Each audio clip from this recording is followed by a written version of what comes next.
Naku nga mga yun, may ginabang. Paglisod na taon mi.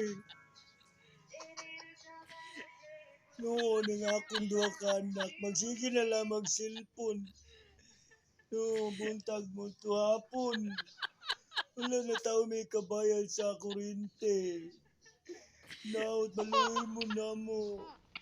Ngayon yung may natagag financial assistant. Isa ginagmay lang kino, naluwi na taong ko sa akong mga kanak. Nagsige na lang mag-cellphone, nagsige na lang ang mata. Ang tao ilang inaano ng hugas. Uy, nagkayo, walay tubig.